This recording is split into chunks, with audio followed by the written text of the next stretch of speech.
लीजिए सुनिए राहुल सांकृत्यायन के लिखे कहानी संग्रह वोल्गा से गंगा की पहली कहानी निशा मेरी यानी समीर गोस्वामी की आवाज में। देश वोल्गा तट, ऊपरी, जाति हिंदी यूरोपीय, काल 6000 ईसा पूर्व।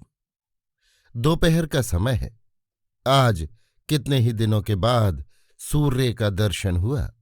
यद्यपि इस 5 घंटे के दिन में उसके तेज में तीक्ष्णता नहीं है, तो भी बादल, बर्फ, कोहरे और झंझा के बिना इस समय चारों ओर फैलती हुई सूर्य की किरणें देखने में मनोहर और स्पर्श से मन में आनंद का संचार करती हैं। और चारों ओर का दृश्य सघन नील नभ के नीचे पृथ्वी कर्पूर सी श्वेत हिम से आच्छादित है। 24 घंटे से हिमपात न होने के कारण दानेदार होते हुए भी हिम कठोर हो गया है।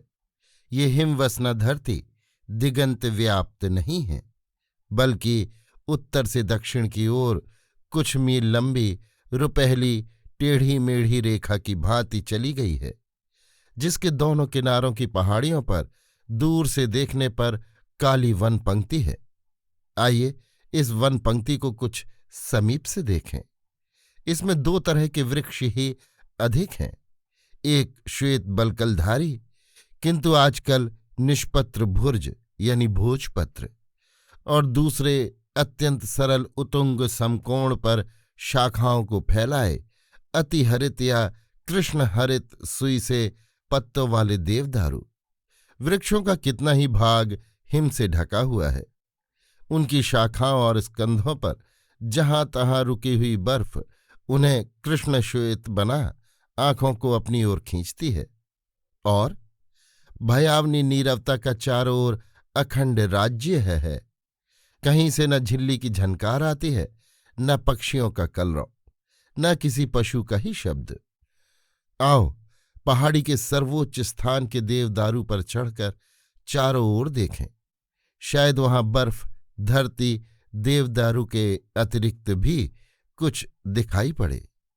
क्या यहाँ बड़े बड़े वृक्ष ही उगते हैं? क्या इस भूमि में छोटे पौधों, घासों के लिए स्थान नहीं है? लेकिन इसके बारे में हम कोई राय नहीं दे सकते। हम जाड़े के 2 भागों को पार कर अंतिम भाग में हैं। जिस बर्फ में ये वृक्ष गड़े हुए से हैं, वो कितनी मोटी है, इसे नापने का हमारे पास कोई साधन नहीं है।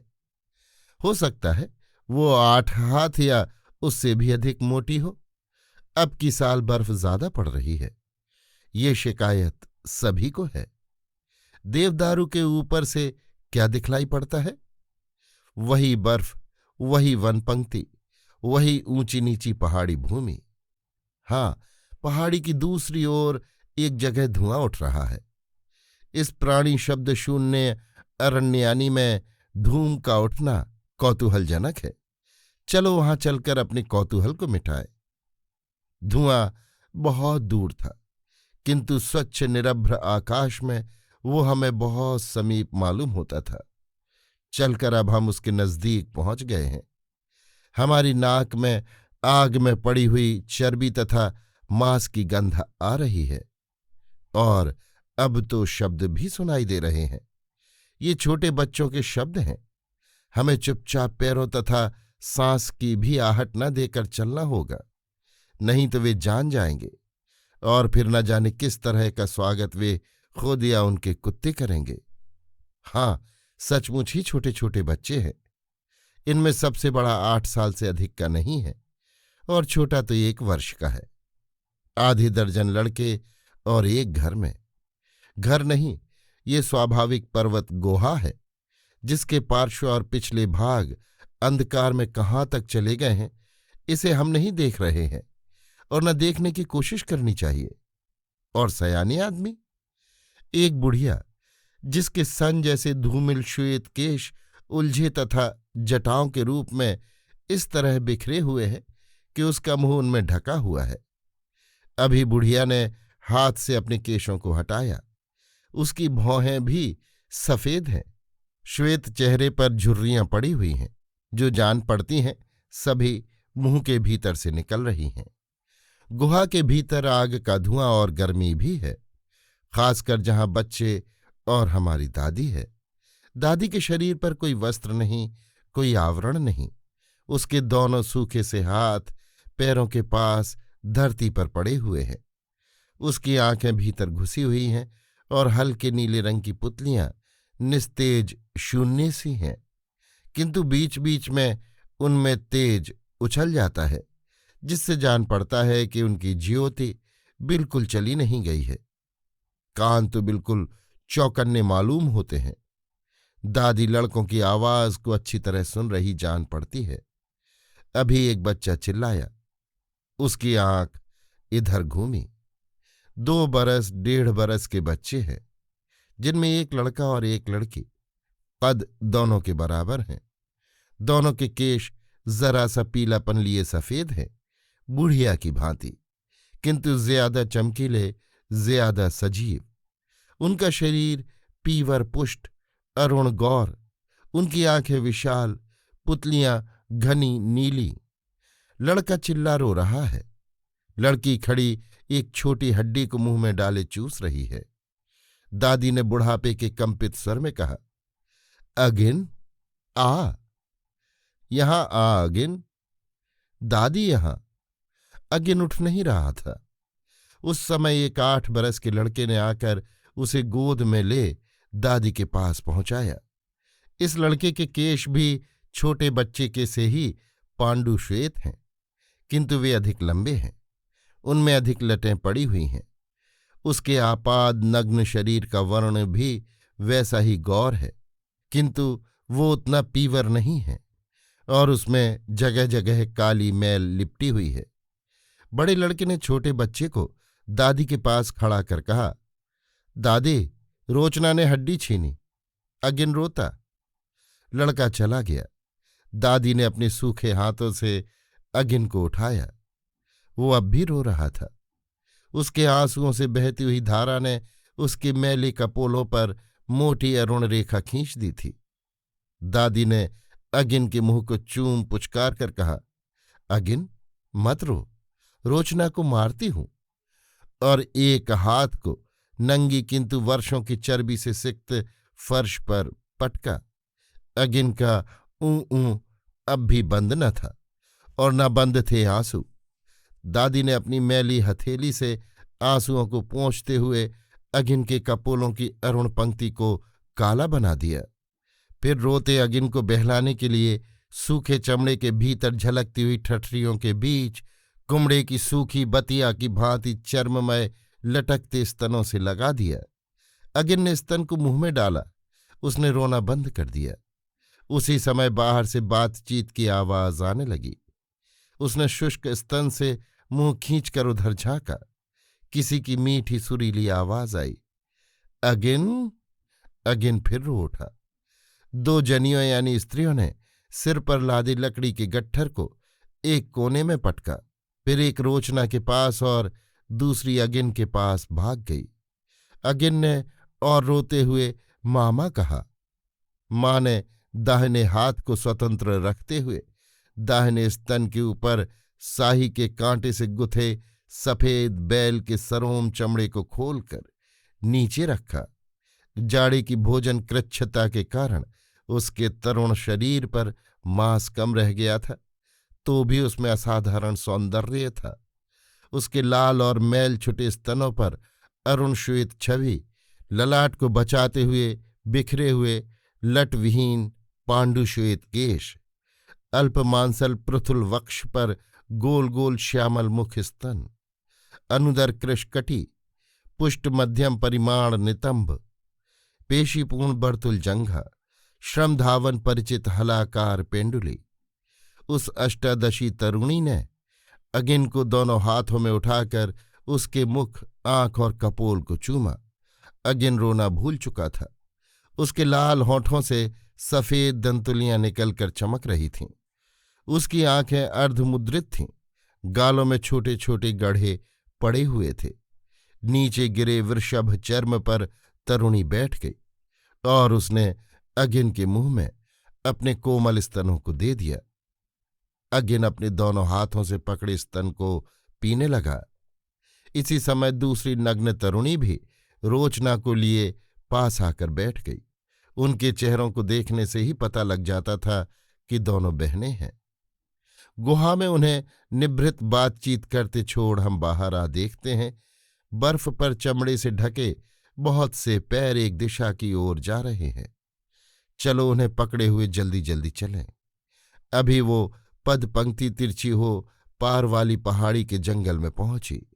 हम तेजी से दौड़ते हुए बढ़ते जा रहे हैं, किंतु ताजी पद पंक्ति खत्म होने को नहीं आ रही है। हम कभी श्वेत हिम क्षेत्र में चलते हैं, कभी जंगल में हो पहाड़ी की रीढ़ को पार कर दूसरे हिम क्षेत्र, दूसरे पार्वत्य वन को लांघते हुए बढ़ते हैं।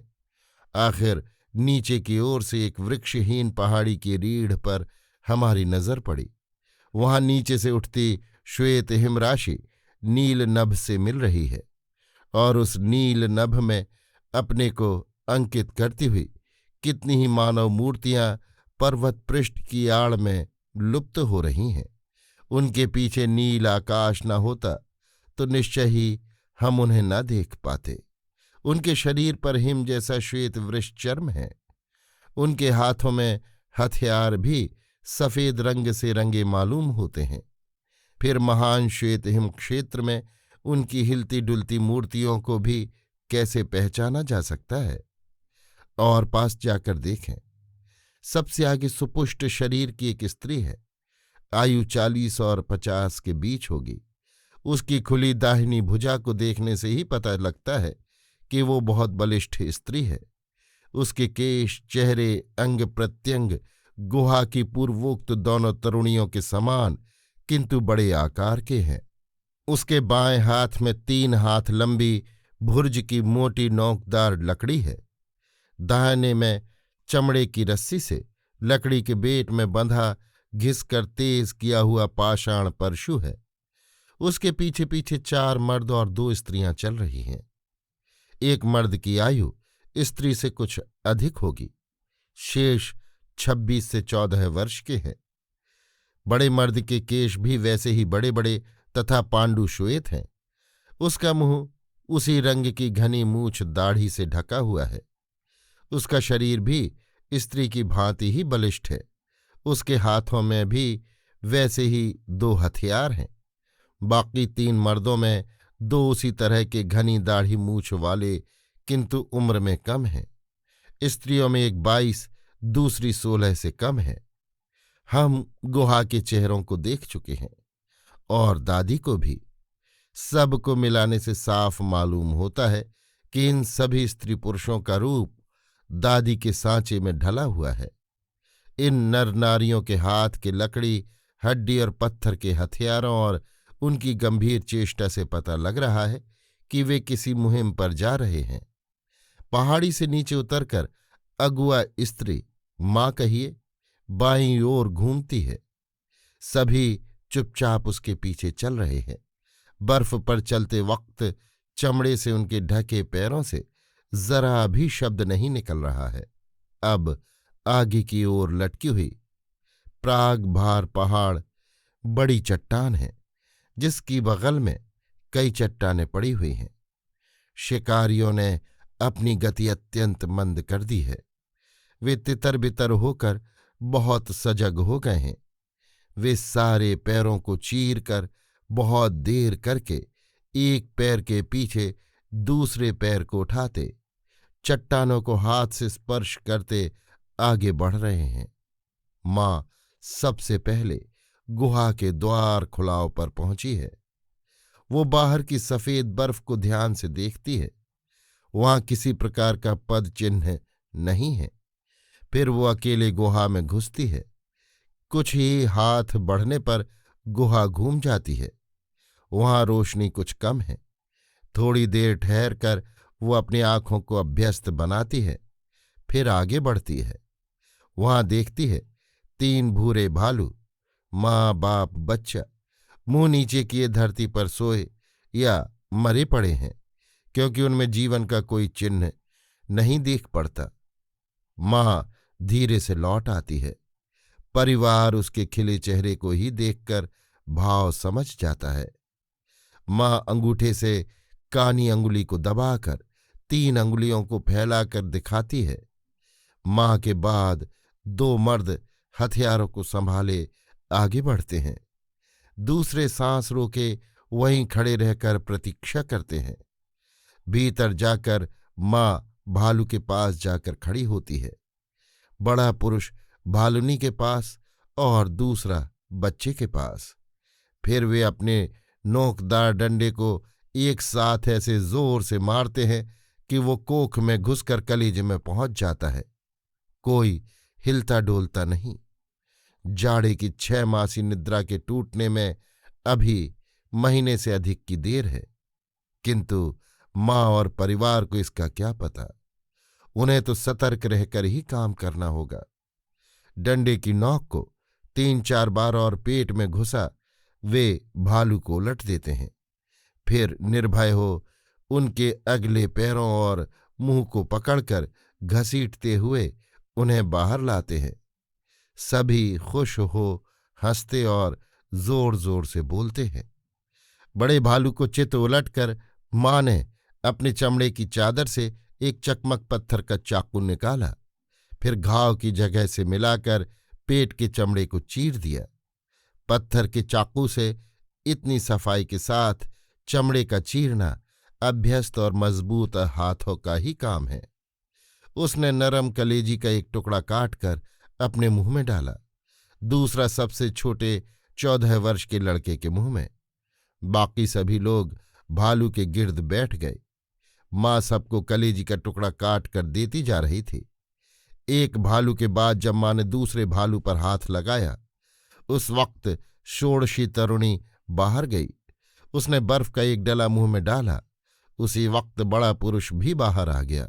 उसने भी एक डले को मुंह में डाल षोड़शी के हाथ को पकड़ लिया। वो जरा झिझक कर शांत हो गई।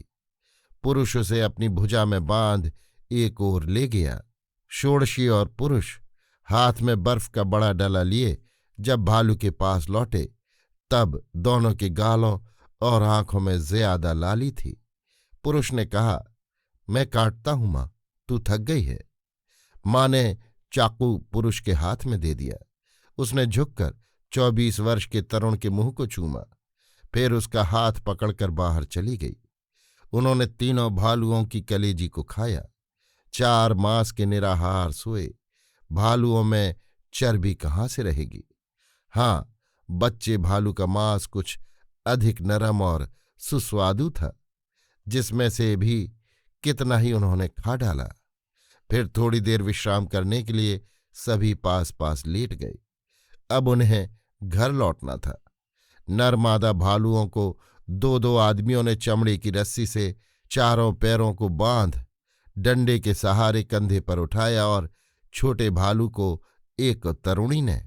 माँ अपना पाषाण परशु संभाले आगे आगे चल रही थी।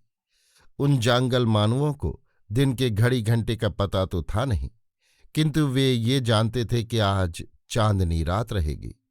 थोड़ा ही चलने के बाद सूर्य क्षितिज के नीचे चला गया जान पड़ता था, किंतु वो गहराई में नहीं गया। इसीलिए संध्या राग घंटों बना रहा, और जब वो मिटा तब धरती अंबर सर्वत्र श्वेतिमा का राज हो गया। अभी घर गोहा दूर थी, जबकि खुली जगह में एक जगह माँ एकाएक खड़ी हो कान लगाकर कुछ सुनने लगी। सब लोग चुपचाप खड़े हो गए। षोड़शी ने 26 तरुण के पास जाकर कहा, गुर्र गुर्र वृक वृक, यानी भेड़िया। माँ ने भी ऊपर नीचे सिर हिलाते हुए कहा, गुर्र गुर्र वृक, बहुत वृक बहुत वृक। फिर उत्तेजनापूर्ण स्वर में कहा, तैयार। शिकार जमीन पर रख दिया गया और सब अपने अपने हथियारों को संभाले एक दूसरे से पीठे सटाकर चारों ओर मुंह किए खड़े हो गए। बात की बात में 7-8 भेड़ियों के झुंड की लपलपाती जीभें दिखलाई देने लगीं और वे गुर्राते हुए पास आ उनके चारों ओर चक्कर काटने लगे। मानवों के हाथ में लकड़ी के भाले और पाषाण परशु देख वे हमला करने में हिचकिचा रहे थे। इसी समय लड़के ने, जो घेरे के बीच में था, अपने डंडे में बंधी एक लकड़ी निकालकर कमर से बंधी चमड़े की पतली रस्सी को चढ़ा कमान तैयार की। फिर न जाने कहाँ छिपाए हुए तीक्ष्ण पाषाण फल वाले बाण को निकाल 24 पुरुष के हाथ में थमा उसे भीतर कर खुद उसकी जगह आ खड़ा हो गया। 24 पुरुष ने प्रत्यंचा को और कसा, फिर तान कर टंकार के साथ बाण छोड़ एक भेड़िए की कोख में मारा। भेड़िया लुढ़क गया, किंतु फिर संभल कर जिस वक्त वो अंधाधुंध आक्रमण की तैयारी कर रहा था उसी वक्त उस पुरुष ने दूसरा बाण छोड़ा। अब की भेड़िए को घाव करारा लगा था। उसे निश्चल देख दूसरे भेड़िए उसके पास पहुंच गए। पहले उन्होंने उसके शरीर से निकलते हुए गरम खून को चाटा, फिर वे उसे काट कर खाने लगे। उन्हें खाने में व्यस्त देख फिर लोगों ने शिकार उठाया और सतर्कता के साथ दौड़ते हुए आगे बढ़ना शुरू किया। अब की बार माँ सबसे पीछे थी और बीच बीच में घूम घूम कर देखती जाती थी। आज बर्फ नहीं पड़ी थी, इसलिए उनके पैरों के चिन्ह चांदनी रात में रास्ते को अच्छी तरह बतला सकते थे। गुहा आध मील से कम दूर रह गई होगी कि भेड़ियों का झुंड फिर पहुंच गया। उन्होंने शिकार को फिर जमीन पर रख हथियारों को संभाला। अब की धनुर्धर ने कई बाण चलाए, किंतु वो क्षण भर भी एक जगह न ठहरने वाले भेड़ियों का कुछ न कर सका। कितनी ही देर की पैंतरेबाजी के बाद 4 भेड़िए एक साथ षोडशी तरुणी के ऊपर टूट पड़े। बगल में खड़ी माँ ने अपना भाला एक भेड़िए के पेट में घुसा जमीन पर पटक दिया, किंतु बाकी 3 ने षोडशी की जांघ में चोट कर गिरा दिया और बात की बात में उसका पेट चीरकर अतड़ियां बाहर निकाल दी। जिस वक्त सबका ध्यान षोडशी को बचाने में लगा था उसी वक्त दूसरे 3 ने पीछे से खाली पाह 24 पुरुष पर हमला किया और बचाव का मौका जरा भी दिए बिना जमीन पर पटक कर उसकी भी लाद फाड़ दी। जब तक लोग उधर ध्यान दें तब तक षोडशी को वो 25 हाथ दूर घसीट ले गए थे। माँ ने देखा 24 पुरुष अधमरे भेड़िए के पास दम तोड़ रहा है। अधमरे भेड़िए के मुंह में किसी ने डंडा डाल दिया, किसी ने उसके अगले दोनों पैर पकड़ लिए, फिर बाकी ने मुंह लगाकर भेड़िए के बहते हुए गरम गरम नमकीन खून को पिया। माँ ने गले की नाड़ी काटकर उनके काम को और आसान बना दिया। ये सब काम चंद मिनटों में हुआ था। लोग जानते थे कि षोडशी की तिक्का बोटी कर चुकने के बाद ही भेड़िए हम पर आक्रमण करेंगे। उन्होंने मृत प्राय 24 पुरुष को वहीं छोड़ 3 भालुओं और मरे भेड़िए को उठा दौड़ना शुरू किया और वे सही सलामत गुहा में पहुंच गए। आग धाएं धाएं जल रही थी, जिसकी लाल रोशनी में सभी बच्चे तथा दोनों तरुणियां सो रही थीं। दादी ने आहट पाते ही कांपती किंतु गंभीर आवाज में कहा, निशा आ गई। हाँ कहकर माँ ने पहले हथियारों को एक ओर रख दिया, फिर वो चमड़े की पोशाक खोल दिगंबरी बन गई। शिकार को रख उसी तरह बाकी सबने भी चर्म परिधान को हटा आग के सुखमय उष्ण स्पर्श को रोम रोम में व्याप्त होने दिया। अब सारा सोया परिवार जाग उठा था। एक मामूली आहट पर जाग जाने के ये लोग बालपन से ही आदी होते हैं। बहुत संभाल कर खर्च करते हुए माँ ने परिवार का अब तक निर्वाह कराया था। हिरण, खरगोश, गाय, भेड़, बकरी, घोड़े के शिकार जाड़ा शुरू होने से पहले ही बंद हो जाते हैं, क्योंकि उसी वक्त वे दक्षिण के गर्म प्रदेश की ओर निकल जाते हैं। माँ के परिवार को भी कुछ और दक्षिण जाना चाहिए था, किंतु षोडशी उसी वक्त बीमार पड़ गई। उस समय के मानव धर्म के अनुसार परिवार की स्वामिनी माँ का कर्तव्य था कि एक के लिए सारे परिवार की जान को खतरे में न डाले, किंतु माँ के दिल ने कमजोरी दिखलाई। आज उन्हें एक छोड़ 2 को खोना पड़ा। अभी शिकारों के लौटने में 2 महीने हैं। इस बीच में देखें और कितनों को देना होता है। 3 भालू और 1 भेड़िए में तो उनका जाड़ा नहीं कट सकता। बच्चे बड़े खुश थे, बेचारे खाली पेट लेटे हुए थे। माँ ने पहले उन्हें भेड़िए की कलेजी काट काट कर दी। लड़के हप हप कर खा रहे थे। चमड़े को बिना नुकसान पहुंचाए उतारा। चमड़े का बड़ा काम है। मांस काट कर जब दिया जाने लगा, बहुत भूख होने तो कुछ कच्चा ही खाया। फिर सबने आग के अंगार पर भून भून कर खाना शुरू किया। अपने भुने टुकड़ों में से एक गाल काटने के लिए माँ की सभी खुशामद कर रहे थे। माँ ने कहा, बस आज पेट भर खाओ, कल से इतना नहीं मिलेगा। माँ उठकर गुहा के एक कोने में गई। वहां से चमड़े की फूली हुई झिल्ली को लाकर कहा, बस यही मधुसुरा है, आज पियो, नाचो, क्रीड़ा करो। छोटों को झिल्ली से घूंट घूंट करके पीने को मिला। बड़ों को ज्यादा नशा चढ़ाया, आंखें लाल हो आईं। फिर हंसी का ठहाका शुरू हुआ। किसी ने गाना गाया। बड़े पुरुष ने लकड़ी से लकड़ी बजानी शुरू की। लोग नाचने लगे। आज वस्तुतः आनंद की रात थी। माँ का राज्य था, किंतु वो अन्याय और असमानता का राज्य नहीं था। बूढ़ी दादी और बड़े पुरुष को छोड़ बाकी सभी माँ की संतानें थीं, और बूढ़ी के ही बड़ा पुरुष तथा माँ बेटा बेटी थे। इसलिए वहां मेरा तेरा का प्रश्न नहीं हो सकता था। वस्तुतः मेरा तेरा का युग आने में अभी देर थी। किंतु हां, माँ को सभी पुरुषों पर समान और प्रथम अधिकार था। अपने 24 पुत्र और पति के चले जाने से उसे अफसोस न हुआ हो, ये बात नहीं, किंतु उस समय का जीवन अतीत से अधिक वर्तमान विद्यमान की फिक्र करता था। माँ के 2 पति मौजूद थे। तीसरा 14 साल का तैयार हो रहा था। उसके राज्य के रहते रहते बच्चों में से भी न जाने कितने पति की अवस्था तक पहुंच सकते थे। माँ 26 को पसंद करती थी, इसलिए बाकी 3 तरुणियों के लिए एक वो 50 पुरुष ही बचा था। जाड़ा बीतते बीतते दादी एक दिन सदा के लिए सोई पड़ी मिली। बच्चों में से 3 को भेड़िए ले गए और बड़ा पुरुष बर्फ पिघलने पर उमड़ी नदी के प्रवाह में चला गया। इस प्रकार परिवार 16 की जगह 9 का रह गया। बसंत के दिन थे। चिरमृत प्रकृति में नवजीवन का संचार हो रहा था। 6 महीने से सूखे भुर्ज वृक्षों पर दूसे पत्ते निकल रहे थे। बर्फ पिघली, धरती हरियाली से ढकती जा रही थी। हवा में वनस्पति और नई मिट्टी की भीगी भीगी मादक गंध फैल रही थी।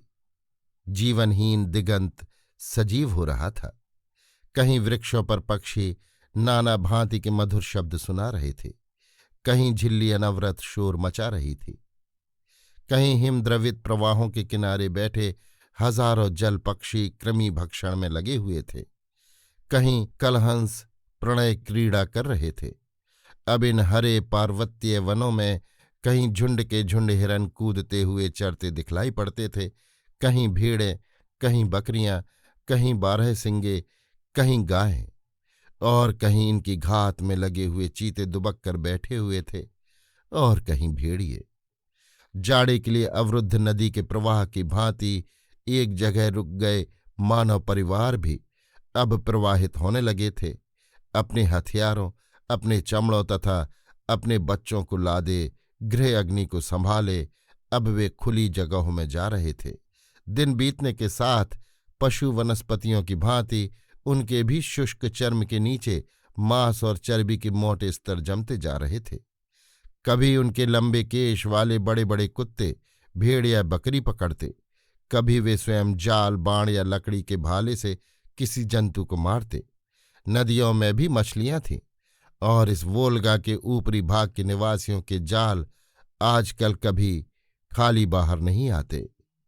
रात में अब भी सर्दी थी, किंतु दिन गर्म था, और निशा परिवार, माँ का नाम निशा, आजकल कई दूसरे परिवारों के साथ वोल्गा के तट पर पड़ा हुआ था।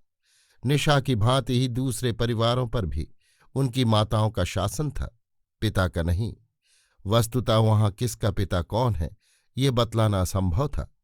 निशा को 8 पुत्रियां और 6 पुत्र पैदा हुए, जिसमें 4 लड़कियां और 3 पुत्र अब भी उसकी 55 वर्ष की अवस्था में मौजूद हैं।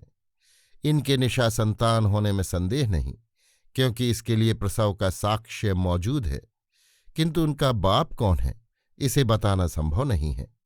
निशा के पहले जब उसकी माँ बूढ़ी दादी का राज्य था, तब बूढ़ी दादी उस वक्त प्रौढ़ा के कितने ही भाई पति, कितने ही पुत्र पति थे।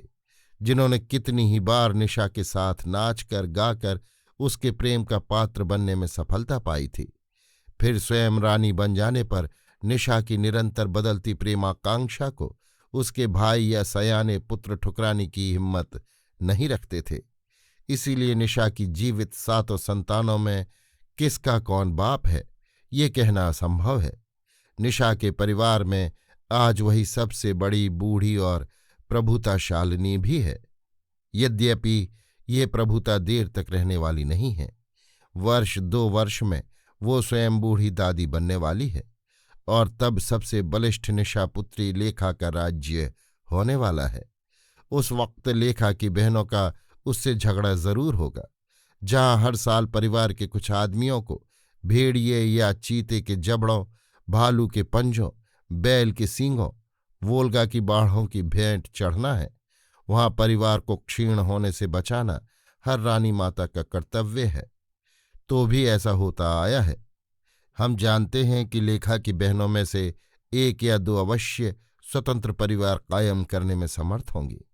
ये परिवार वृद्धि तभी रुकती यदि अनेक वीर्य के एक क्षेत्र होने की भांति अनेक रज का भी एक वीर्य क्षेत्र होता।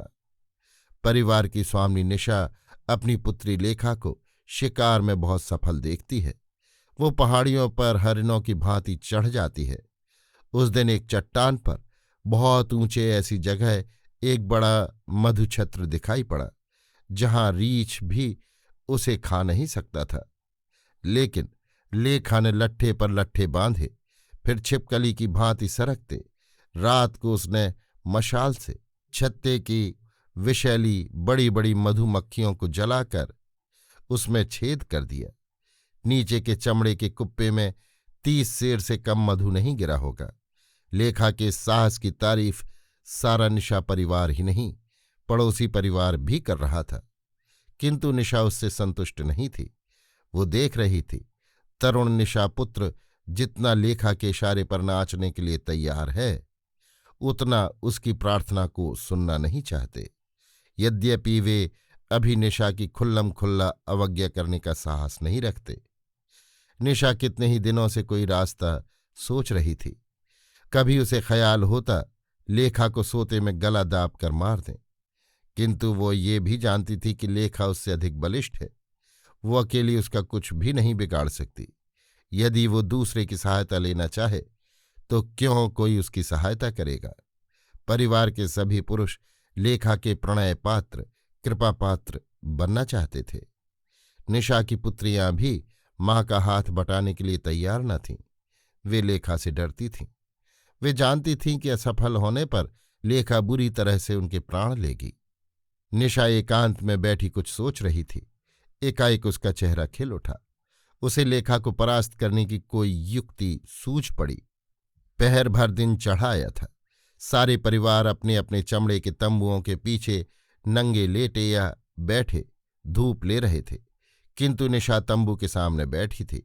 उसके पास लेखा का 3 वर्ष का पुत्र खेल रहा था। निशा के हाथ में दोने में लाल लाल स्ट्रॉबेरी के फल थे। वोल्गा की धारा पास से बह रही थी और निशा के सामने सीधे खड़े अरार तक ढालू जमीन थी। निशा ने एक फल लुढ़काया। लड़का दौड़ा और उसे पकड़कर खा गया। फिर दूसरे को लुढ़काया। उसे थोड़ा और आगे जाने पर वो पकड़ सका। निशा ने जल्दी जल्दी कितने ही फल लुढ़का दिए। बच्चे ने उन्हें पकड़ने के लिए इतनी जल्दी की कि एक बार उसका पैर अरार से फिसल गया और वो धम्म से वोल्गा की तेज धार में जा गिरा। निशा वोल्गा की ओर नजर दौड़ाए चीख उठी। कुछ दूर पर बैठी लेखा ने देखा। पुत्र को न देख वो धार की ओर झपटी। उसका पुत्र धार में अभी नीचे ऊपर हो रहा था। उसने छलांग मारी और पुत्र को पकड़ लेने में सफल हो गई। बहुत पानी पी जाने से बच्चा शिथिल हो गया था। वोल्गा का बर्फीला जल शरीर में कांटे की तरह चुभ रहा था। लेखा को धार काटकर किनारे की ओर बढ़ना मुश्किल था। उसके एक हाथ में बच्चा था, दूसरे हाथ और पैरों से वो तैरने की कोशिश कर रही थी। उसी वक्त अपने गले को उसने किसी के मजबूत हाथों में फंसा देखा। लेखा को अब समझने में देर न लगी। वो देर से निशा की बदली हुई मनोवृत्ति को देख रही थी। आज निशा अपने राह के इस कांटे लेखा को निकालना चाहती है। लेखा अब भी निशा को अपना बल दिखला सकती थी, किंतु उसके हाथ में बच्चा था। निशा ने लेखा को जोर लगाते देख अपनी छाती को उसके सिर पर रख दिया। लेखा एक बार डूब गई।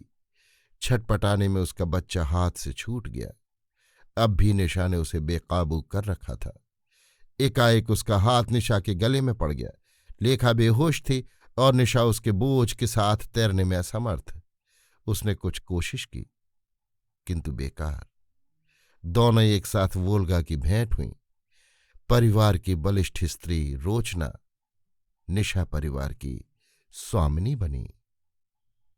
आज से 361 पीढ़ी पहले की कथा है। उस वक्त हिंद, ईरान और यूरोप की सारी जातियां एक कबीले के रूप में थीं। मानवता का आरंभिक काल था। अभी आप सुन रहे थे राहुल सांकृत्यायन के लिखे कहानी संग्रह वोल्गा से गंगा तक की पहली कहानी, निशा, मेरी यानी समीर गोस्वामी की आवाज में।